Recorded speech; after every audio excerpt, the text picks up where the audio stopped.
the busiest GA airport in the country. We're going to talk to a guy who flies out of there regularly in the hangar.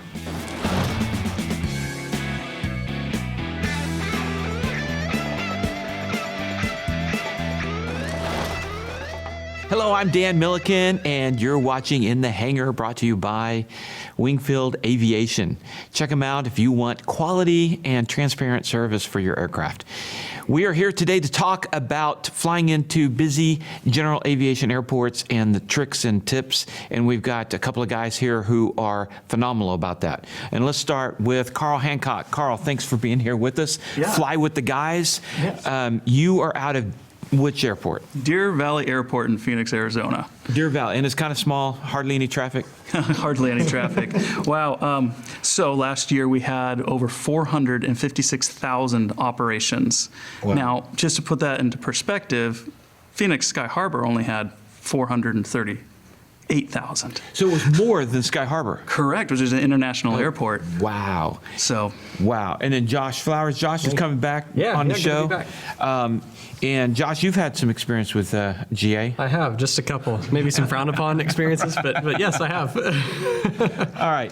Okay, so Carl, in talking about flying as private pilots in these busy GA airports, did you learn to fly there? I did. That is where I took all of my training.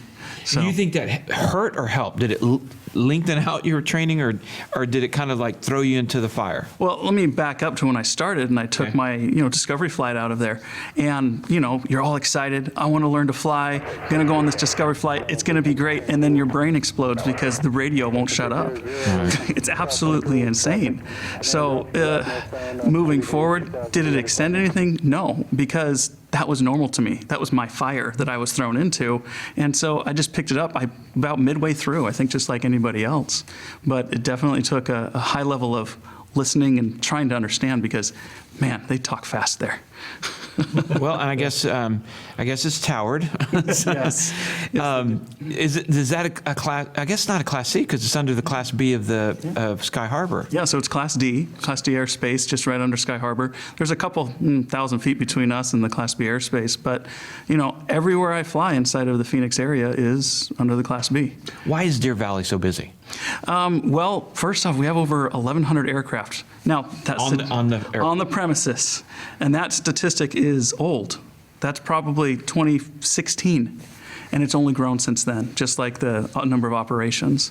The flight schools each have, I want to say, 40 to 50 aircraft each. Wow. And, I mean, tons of hangars, tons of tie-down aircraft. It's just a very busy place. And the flight schools, they help contribute to how busy it is, but there's tons of just regular operations happening out there every day as well. Wow, a couple schools with 40 to 50. That's just phenomenal. I didn't realize Phoenix was such a hotbed for pilot training. I didn't either. It was a surprise. You got Mesa Gateway and Falcon Field and all that around there too, and those are pretty hot airports too for training. They are. You go into any of those and there's just students everywhere. It's typical. We have several practice areas with their own frequencies, actually, and you can go out there and it's insane. It's like a beehive of activity all around Phoenix with training aircraft. Oh, that's pretty cool that they'd have practice areas with their own frequencies. I've often thought that as I was doing my training outside of Fort Worth, that would be cool because we kind of had what we called our playground. Is that an FAA thing, or is it just kind of like all the schools say, okay, we're going to be talking on this frequency? It's unpublished, and I'm not sure about the details on it. What was interesting is when I started flying with ForeFlight, we all got this little overlay that showed us all the practice areas, the frequencies, the call-out points. Yeah, and so it's just a little custom template that everyone just gives each other. So. Oh, okay. That's interesting. For Deer Valley, what are the runways? Are they nice, long, wide? Is it just one runway? Is there several? Ooh, now you're testing my skills. One's over 8,000 feet. Okay. I know that. That would be our south runway. That's the busiest runway. That gets most of the traffic. Both schools are on the south side. So, and then the north runway is, I want to say 5,000 something feet. Someone's going to quote me on it, and I'm going to be wrong. But so they're parallel? They are parallel. Okay. Mm-hmm. So just two runways, a nice big long one. So it sounds like Meacham in a lot of ways. Yeah, it's nice actually, but kind of scary at the same time when you're going to be turning from base to final and you got two airplanes coming like this. Don't overshoot. Yeah. For a pilot out there listening, a student pilot, what would you give as, and I'll ask you both this, what would you give as your best advice for operating in a busy GA airport?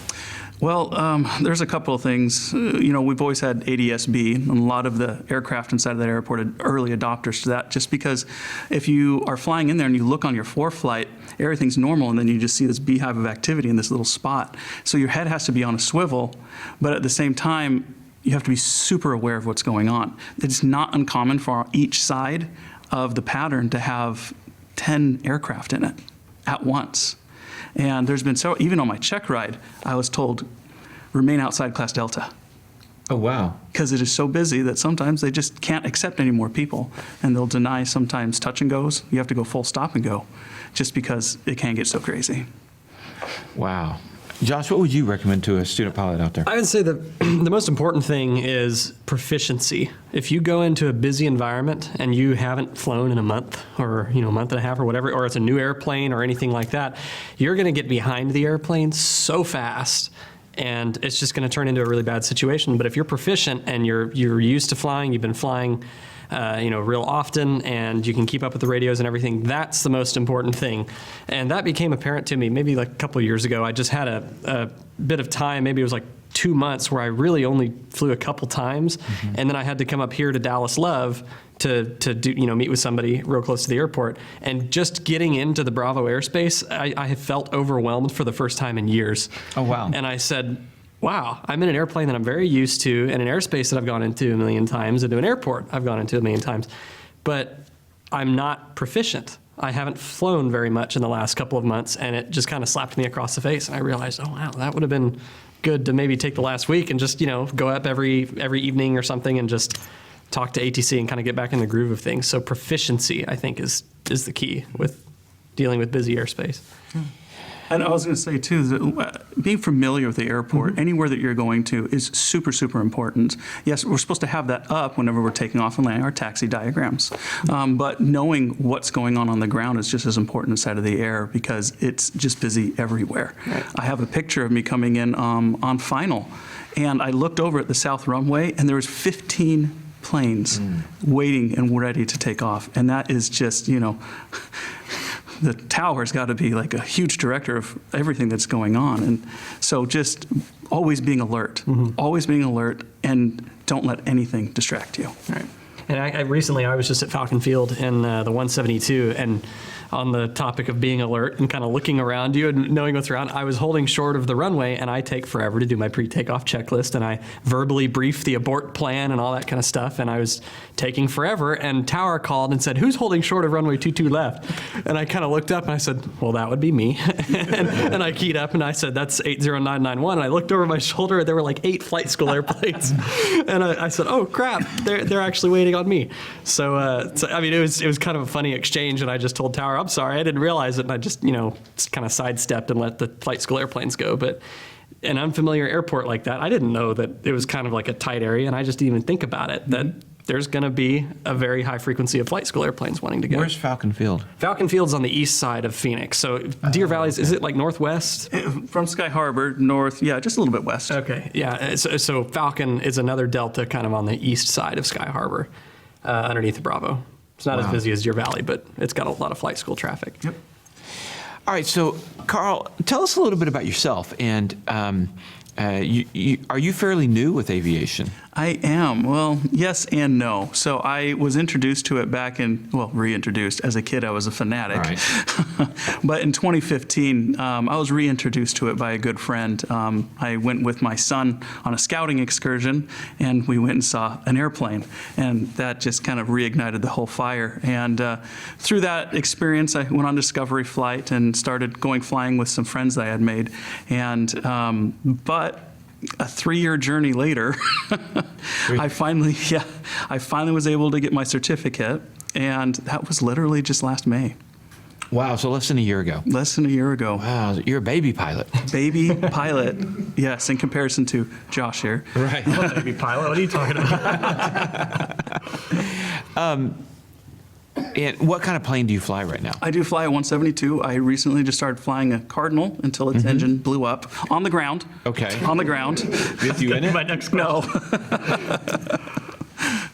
Well, the Cardinal's so do you have your high performance complex? This one's actually only 180 horse. Oh, it's not. Okay, Yeah, and it's so- probably not. Yeah, they originally came with 150, and Right. most of them upgraded to 180s, and it's a different airplane to fly. And I can attest to the different aircraft. Like this airplane wants to roll. Like you'll easily. The first time I turned, it moved so fast, and I hit 45 degrees in the pattern in a climb, and freaked out.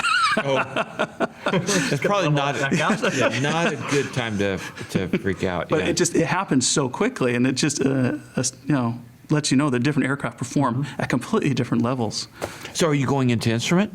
I want to, and You don't need to in I Arizona, don't feel right? like I need There's to no right IMC now. ever there. And it sounds silly, and everyone says instrument makes you a better pilot, but literally in Arizona, if there's a storm, you don't want to go flying in it. Yeah. Nobody's flying in it. So, Well, what about other ratings and other?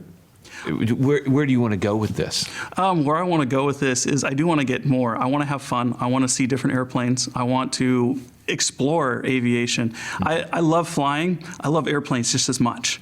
And so I really want to get my tail wheel. I think that would be an incredibly fun experience. You just recently did that. I did just a couple months ago. Yeah, see, that's on my list to do in the next few months, and I just haven't gotten around to it. What did you think? Oh, it definitely taught me that I don't know how to land an airplane. I mean, right off the bat, that was the first thing I noticed. And the 3-point landings are kind of I found those they're obviously challenging, but kind of the same flare attitude and everything. You just kind of plop it down, or at least mine were plopping it down. And then the wheel landings are what just absolutely kicked me in the face. And right up until the end of training, I was still struggling with them. But I definitely got used to the heel brakes in the Super Cub, and I kind of actually prefer them now. Oh, really? I got back in the Cessna, and I didn't really like the toe brakes. It just felt weird. But I highly recommend tail wheels. If you're planning on pursuing that, it's really challenging, and you're going to get humbled so fast.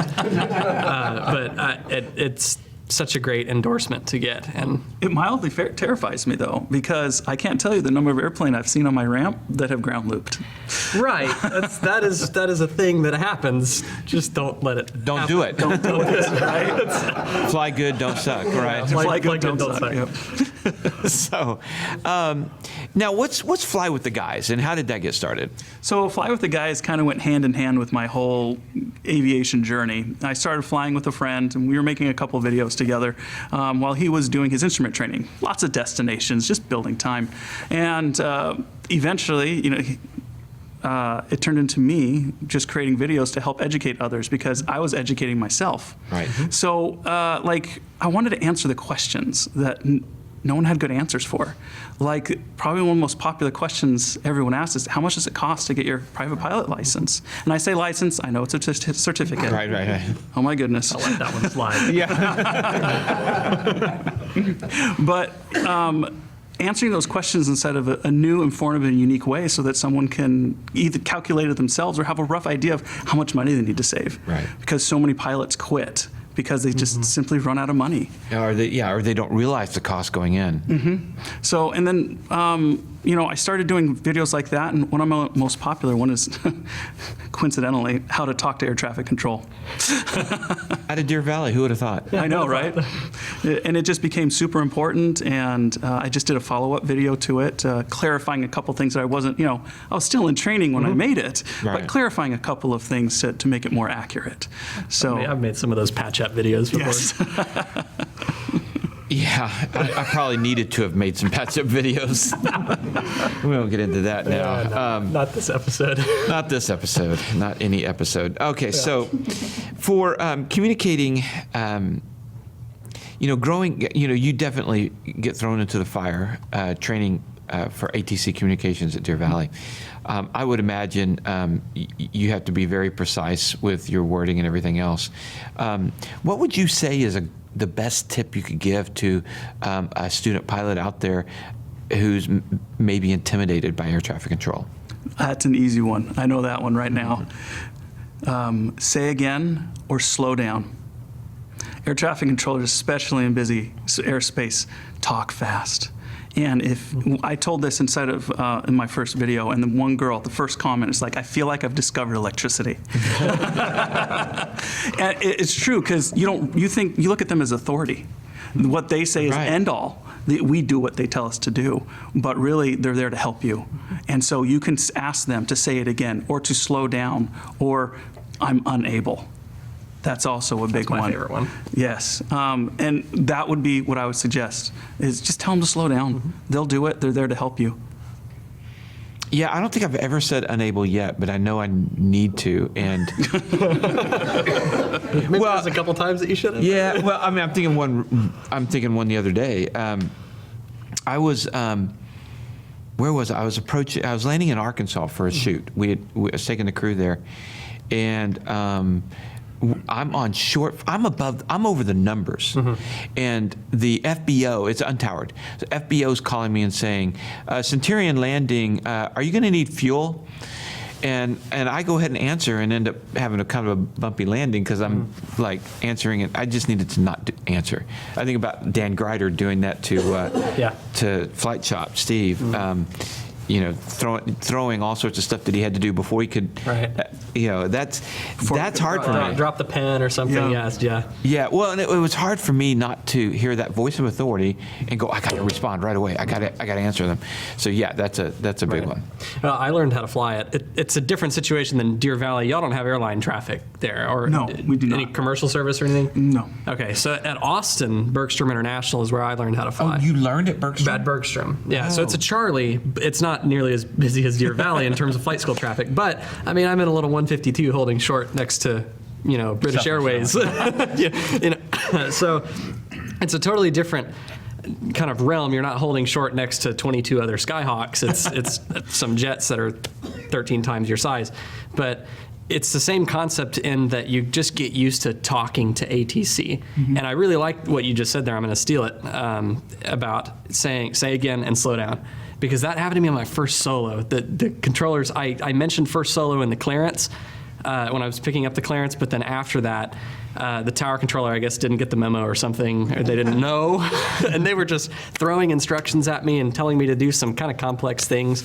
And I should have said, say again, slow down, but instead I was kind of just trying to see what they meant and then kind of do this and see what they say and stuff. It was a first solo, but flying out of a busy airport like that and learning, I personally recommend it. Yeah, I agree. As opposed to a pilot controlled field, because it totally rid me of all intimidation with radios and air traffic What control. intimidates me is flying to an uncontrolled field. It's scary. It's the Wild West, man.